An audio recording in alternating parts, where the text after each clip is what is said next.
வணக்கம் நண்பர்களே. நம்ம இந்த வீடியோ பதிவில் ட்ரெண்டை பற்றி பார்க்கலாம். அதாவது மார்க்கெட்டோட ட்ரெண்டை எப்படி ஐடென்டிஃபை பண்ணுறது அப்படிங்கிறத குறித்து நம்ம இன்னைக்கு இந்த வீடியோ பதிவில் டீட்டெயில்டாக பார்க்கலாம். ட்ரெண்ட் அப்படிங்கிறது அவசியமானு கேட்டால் கண்டிப்பாக அவசியம்.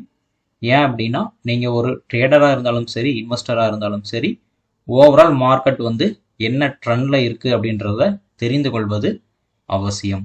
அதாவது இது எல்லாரும் கேள்விப்பட்டிருப்பீங்க. மார்க்கெட்டில் 3 விதமான ட்ரெண்ட் இருக்குது. ஒன்று அப் ட்ரெண்ட், இன்னொன்று டவுன் ட்ரெண்ட், இன்னொன்று கன்சல்டேட். இதில் நீங்கள் ஒரு லாங் டேர்ம் இன்வெஸ்டராக இருக்கீங்க அப்படின்னா உங்களுக்கு எப்போவுமே அப் ட்ரெண்ட் தான் பெஸ்ட். ஏன்னா நீங்கள் மார்க்கெட்டில் பை மட்டும்தான் பண்ணுவீங்க, செல் பண்ண மாட்டீங்க. அதனால மார்க்கெட் அப் ட்ரெண்டில் இருக்கும்போது மட்டும்தான் நீங்கள் இன்வெஸ்ட்மெண்ட் பண்ணுறது சரியானதாக இருக்கும்.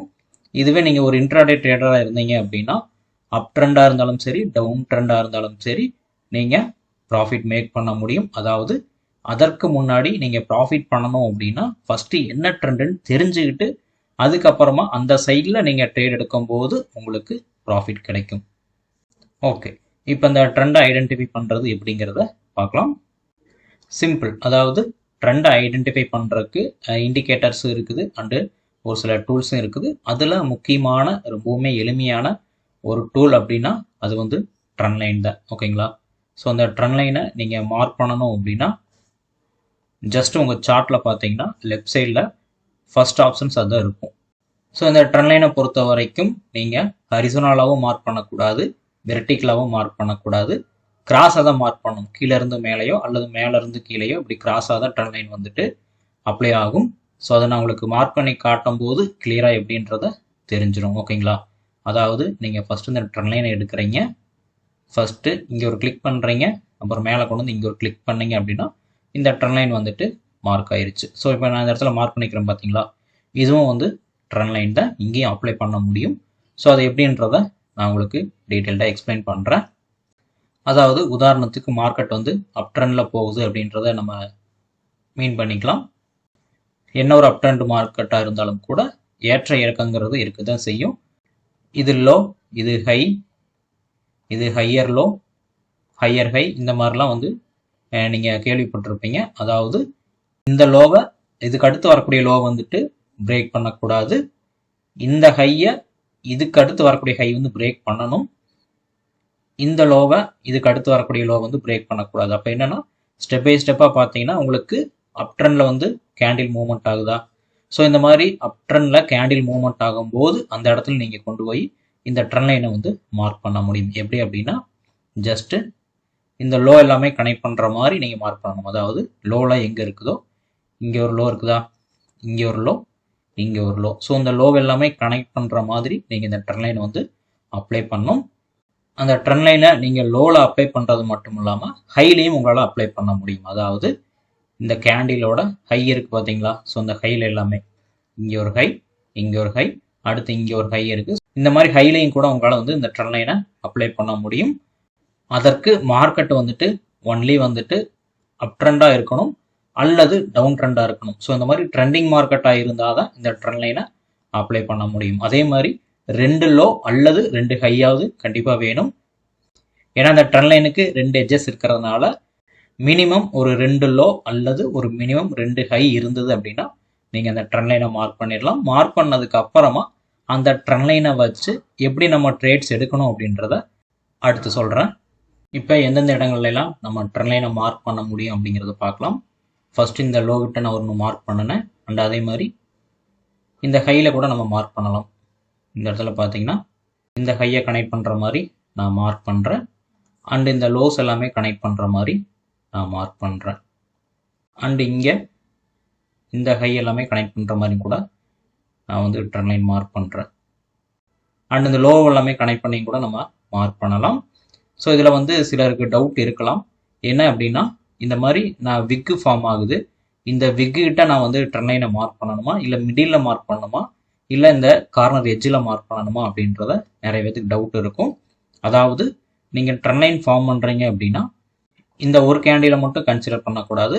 அடுத்து நீங்கள் கனெக்ட் பண்ணக்கூடிய இந்த கேண்டில்ஸ்லையும் எப்படி கனெக்ட் ஆகுதுன்றதை பொறுத்து தான் நீங்கள் அந்த ட்ரெண்ட் லைனை ஃபார்ம் பண்ணணும். விக்கில் வரணுன்றது அவசியம் கிடையாது. ஆனால் கேண்டிலுக்கு இன்சைடில் போகக்கூடாது. இந்த மாதிரி கேண்டிலோட எட்ஜில் வரலாம், அண்ட் இந்த விக்கோட மிடில் வரலாம் அண்ட் இந்த விக்கோட எட்ஜில் வரலாம். ஓகேங்களா, இன்சைடு த கேண்டில் தான் போகக்கூடாது. விக்ல வந்து கண்டிப்பாக வரணும் அப்படிங்கிறது அவசியம் கிடையாது. ஓகேங்களா, ஸோ அதனால இந்த மாதிரி நீங்கள் மார்க் பண்ணிக்க முடியும். ஓகே, இப்போ நான் வந்து ட்ரெண்ட் லைனை மார்க் பண்ணிட்டேன். அதாவது இந்த ஒரு பர்டிகுலர் ஏரியாவில் பார்த்தீங்கன்னா இந்த ஒரு 2 லோவை வச்சு கனெக்ட் பண்ணி நான் ஒரு ட்ரெண்ட் லைன் மார்க் பண்ணிட்டேன். திரும்பவும் இந்த ட்ரெண்ட் லைன் கிட்ட எப்போ வருதோ அப்போ வந்து மார்க்கெட் வந்து இந்த ட்ரெண்ட் லைனுக்கு கீழே வராமல் மேலேயே மூவ்மெண்ட் ஆகிட்டு இருக்கு அப்படிங்கிற சமயத்தில் மார்க்கெட் ஓவரால் பை சைடில் இருக்குது அப்படிங்கிறது அர்த்தம். ஓகேவா, இப்போ எப்போ மார்க்கெட் வந்து செல் சைடில் வரும் அப்படின்னா ஒன்ஸ் இந்த ட்ரெண்ட் லைனுக்கு கீழே வந்து கேண்டில் க்ளோஸ் வைக்கிறது மட்டும் இல்லாமல் ப்ரீவியஸ் லோவையும் எப்போ பிரேக் பண்ணுதோ அப்போ ஓவரால் மார்க்கெட் வந்து டவுன் சைடில் போக போகுது அப்படிங்கிறது அர்த்தம். அதாவது கேண்டில் வந்துட்டு அந்த ஃபர்ஸ்ட் லோவுக்கு அடுத்து ஃபார்ம் ஆகக்கூடிய லோ எல்லாமே வந்துட்டு இந்த லோவோட ஹையராக தான் ஃபார்ம் ஆகுது. ஸோ இதனால நான் இந்த இடத்துல வந்து ஒரு ட்ரெண்ட் லைன் ஃபார்ம் பண்ணுறேன். ட்ரெண்ட் லைன் ஃபார்ம் பண்ணும்போது என்ன ஆகுது அப்படின்னா ஓவரால் இந்த ட்ரெண்ட் லைனை பிரேக் பண்ணாமல் இந்த ட்ரெண்ட் அப்படியே கன்டினியூ ஆகிட்டு மார்க்கெட் வந்து பை ட்ரெண்டில் போயிட்டு இருக்குது. ஒன்ஸ் இந்த இடத்துல இந்த லெவலுக்கு அடுத்த நாள் பார்த்தீங்கன்னா கேண்டில் ஓப்பன் ஆனதே பார்த்தீங்கன்னா இந்த ட்ரெண்ட் லைனுக்கு கீழேயும் ப்ரீவியஸ் லோக்கு கீழேயுமே தான் கேண்டில் ஓப்பன் ஆச்சு. ஸோ அதனால என்ன ஆச்சு அப்படின்னா ஓவரால் மார்க்கெட் வந்து இந்த இடத்துல வந்து சின்ன அப்சைட் மூவ்மெண்ட் இருந்தாலும் கூட நல்ல ஓவரால் டவுன் சைடு தான் போயிருக்குது. அதாவது இந்த ஒரு பர்டிகுலர் ஏரியாவுக்கு பார்த்தீங்களா, நான் உங்களுக்கு மார்க் பண்ணுறேன். இந்த ஒரு பர்டிகுலர் ஏரியாவை நம்ம என்னன்னு சொல்லுவோம்னா ரேஞ்ச் மார்க்கெட் அப்படின்றத சொல்லுவோம். ஸோ நான் ஃபர்ஸ்டே சொன்னேன், மார்க்கெட்டில் வந்து ஒன்றா இந்த மாதிரி அப் ட்ரெண்ட் இருக்கணும், இல்லைன்னா டவுன் ட்ரெண்ட், இல்லை இந்த மாதிரி நடக்குது அப்படின்னா இதை வந்து ரேஞ்ச் மார்க்கெட்னு சொல்லுவோம். இந்த ரேஞ்ச் மார்க்கெட்டில் வந்து நம்ம ட்ரெண்டை ஐடென்டிஃபை பண்ணுறது சிரமம். ஒன்ஸ் வந்துட்டு இந்த ரேஞ்சில் எந்த சைடில் பிரேக் பண்ணுது அப்படிங்கிறத பொறுத்து தான் நம்ம வந்து ஓவரால் மார்க்கெட் எந்த சைடில் போகும் அப்படின்றத டிசைட் பண்ண முடியும். ஸோ இந்த லெவலில் வந்து இந்த ரேஞ்சை பிரேக் பண்ணியிருந்தாலும் கூட இந்த ப்ரீவியஸ் ஹை வரைக்கும் தான் கேண்டில் மூவ்மெண்ட் ஆகிருக்குது. அந்த லெவலை பிரேக் பண்ண முடியாமல் ஓவரால் மார்க்கெட் வந்து டவுன் சைடில் தான் வந்திருக்குது. அப்போ நான் லாஸ்ட் வீடியோவில் சொல்லியிருந்தேன், லாஸ்ட் வீடியோ எதை பற்றி பேசியிருந்தோம் அப்படின்னா சப்போர்ட் அண்ட் ரெசிஸ்டன்ஸை பற்றி நம்ம பேசியிருந்தோம். நீங்கள் எந்த ஒரு டூல் அண்டு ஸ்ட்ராட்டஜியை நீங்கள் ஃபாலோ பண்ணாலும் சரி, சப்போர்ட் அண்ட் ரெசிஸ்டன்ஸ் அப்படிங்கிறது ரொம்பவுமே இம்பார்ட்டன்ட் அப்படின்றத சொல்லியிருந்தேன் நான். இந்த இடத்துல இந்த ரேஞ்சை பிரேக் பண்ணி மார்க்கெட் வந்து பை சைடில் வந்தாலும் ஓவரால் மார்க்கெட் வந்து டவுன் சைடில் வர்றதுக்கான காரணம் என்ன அப்படின்னா இந்த ப்ரீவியஸ் ரெசிஸ்டண்ட்டை வந்து பிரேக் பண்ண கிடையாது. அப்போ இந்த லெவலை பிரேக் பண்ணிச்சு, இந்த ப்ரீவியஸ் ரெசிஸ்டன்ஸை டச் பண்ணிட்டு ஓவரால் மார்க்கெட் வந்து டவுன் சைடில் வர ஆரம்பிச்சிருச்சு. எப்போவுமே அந்த ப்ரீவியஸ் கையை தாண்டினா தான் மார்க்கெட் வந்து ஓவரால் ட்ரெண்டு கன்னியூ ஆகும் அப்படிங்கிறது அர்த்தம். ஓகேங்களா, இதை நான் லாஸ்ட் வீடியோவில் சொல்லியிருந்தேன் அண்ட் இப்போயும் நான் உங்களுக்கு ஞாபகப்படுத்துகிறேன். அதுக்கப்புறமா இந்த ஒரு கையையும் கனெக்ட் பண்ணி நம்ம டாப் சைடில் ஒரு ட்ரெண்ட் லைன் மார்க் பண்ணோம் அண்ட் இந்த லோவை கனெக்ட் பண்ணி லோ சைடில் வந்துட்டு ஒரு ட்ரெண்ட் லைன் நான் மார்க் பண்ணேன். இந்த ஏரியாவில் பார்த்தீங்கன்னா திரும்பவும் இந்த ட்ரெண்ட் லைனுக்கு கீழே கேண்டில் வந்தாலும் கூட க்ளோஸ் வச்சது எங்கே வச்சிருக்கு அப்படின்னு பார்த்தீங்கன்னா இந்த இன்சைடு தான் வந்துருக்கு. அதாவது ட்ரெண்ட் லைனுக்கு இன்சைடு தான் க்ளோஸ் வச்சிருக்குது. அதனால எப்போவுமே கேண்டில் நீங்கள் க்ளோஸ் ஆகிற வரைக்கும் வெயிட் பண்ணணும். இந்த ஒரு பர்டிகுலர் ஏரியாக்குள்ளேயே கேண்டில் மூவ்மெண்ட் ஆனது இந்த டாப் சைடு ட்ரெண்ட் லைனை பிரேக் பண்ணியிருந்தது அப்படின்னா உங்களுக்கு மார்க்கெட் வந்து பை அப்படின்றத நம்ம டிசைட் பண்ணியிருந்திருக்கலாம். ஆனால் இந்த பாட்டம் சைடில் இருக்கக்கூடிய இந்த ட்ரெண்ட் லைனை பிரேக் பண்ணது மட்டுமல்லாமல் ப்ரீவியஸ் லோவையும் பிரேக் பண்ணதுக்கு அப்புறமா ஒரு நல்ல ட்ரெண்டிங் மார்க்கெட்டாக வந்து மூவ்மெண்ட் ஆக ஆரம்பிச்சிருச்சு. ஓகேங்களா, அதாவது இந்த ட்ரெண்ட் லைனுக்கு மார்க்கெட் எந்த சைடில் இருக்குன்றதை டிசைட் பண்ணி நம்ம ட்ரேட் எடுத்துக்கணும் அல்லது இன்வெஸ்ட்மெண்ட் பண்ணிக்கணும். இது வந்து ஒரு 5 மினிட்ஸ் கேண்டிலுக்கு மட்டும் பொருந்தாது. ஒரு 1 hour கேண்டில், வீக்லி கேண்டில், எந்த டைம் ஃப்ரேமில் வேணாலும் நீங்கள் தாராளமாக யூஸ் பண்ணிக்கலாம். ஃபார் எக்ஸாம்பிள் நான் ஒரு ஸ்டாக்கில் வந்து நான் எடுத்து காட்டுறேன். டாடா கெமிக்கலோட ஸ்டாக் இருக்குது. இந்த ஸ்டாக்கில் பார்த்தீங்கன்னா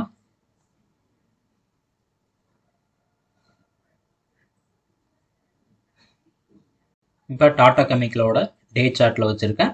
இதில் வந்து இந்த 2 ஹையையும் கனெக்ட் பண்ணி இந்த 2 அல்லது இந்த 3 ஹையையும் கனெக்ட் பண்ணி நம்ம ஒரு ட்ரெண்ட் லைன் மார்க் பண்ணுறோம் அப்படின்னா ஓவரால் இந்த ட்ரெண்ட் லைனுக்கு கீழே இருக்கிற வரைக்கும் நம்ம செல் அப்படிங்கிறத வந்து டிசைட் பண்ணிக்கலாம்.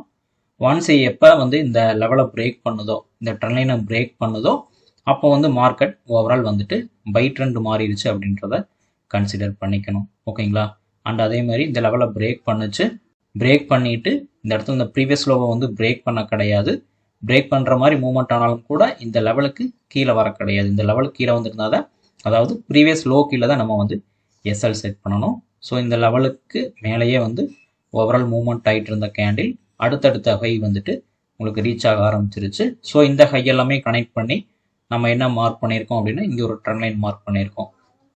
ஸோ ஓவரால் இந்த ட்ரெண்ட் லைனுக்கு மேலே எகைன் வந்திருந்தது அப்படின்னா இன்னும் மார்க்கெட் வந்துட்டு ஒரு நல்ல பை மூவ்மெண்ட் ஸ்டார்ட் ஆகியிருந்திருக்கும். ஆனால் இந்த ட்ரெண்ட் லைனை பிரேக் பண்ணாதனால அதற்கப்புறமா திரும்பவும் மார்க்கெட் என்ன ஆச்சு அப்படின்னு பார்த்தீங்கன்னா டவுன் சைடில் போக ஆரம்பிச்சிருச்சு. ஓகேங்களா? ஸோ இந்த மாதிரி ட்ரெண்ட் லைன்ஸை வச்சு ஓவரால் மார்க்கெட் வந்து எந்த சைடில் மூவ்மெண்ட் ஆகும் அப்படின்றத நீங்கள் டிசைட் பண்ணிக்கணும். எவ்வளோ தூரம் மூவ்மெண்ட் ஆகும், எங்கே டார்கெட் வைக்கலாம் அப்படின்றதுக்காக நீங்கள் என்ன பண்ணலாம் அப்படின்னா சப்போர்ட் அண்ட் ரெசிஸ்டன்ஸை வந்துட்டு அடிஷ்னலாக வந்து நீங்கள் ஆட் பண்ணிக்கலாம். உதாரணமாக நான் லாஸ்ட் வீடியோவிலே காட்டியிருந்தேன். நான் நிஃப்டியோட டே டைம் ஃப்ரேமில் support and resistance and trend லைன்ஸ்லாம் மார்க் பண்ணியிருக்கேன் அப்படின்றத நான் சொல்லியிருந்தேன். இந்த இடத்துல பார்த்தீங்கன்னா இது வந்துட்டு ஒரு 1 இயர் பிஃபோர் நான் மார்க் பண்ண லெவல்ஸு. இங்கே பார்த்தீங்கன்னா இந்த ட்ரெண்ட் லைன்ஸ் எல்லாமே நான் அப்ளை பண்ணியிருக்கேன். ஒன்ஸ் வந்து இந்த ட்ரெண்ட் லைனுக்கு பிரேக் பண்ணதுக்கு அப்புறமா மார்க்கெட் வந்து எவ்வளோ தூரம் மூவ்மெண்ட் ஆயிருக்கு அப்படின்னா எக்ஸாக்டாக அடுத்த ட்ரெண்ட் லைன் வரைக்கும் மூவ்மெண்ட் ஆயிருக்குது. அடுத்த ட்ரெண்ட் லைன்ட்டை வந்துட்டு பிரேக் ஆகிற மாதிரி மூவ்மெண்ட் ஆனாலும் கூட இப்போ வரைக்கும் ஓவரால் வந்து இந்த ட்ரெண்ட் லைனை வந்து பிரேக் பண்ண கிடையாது.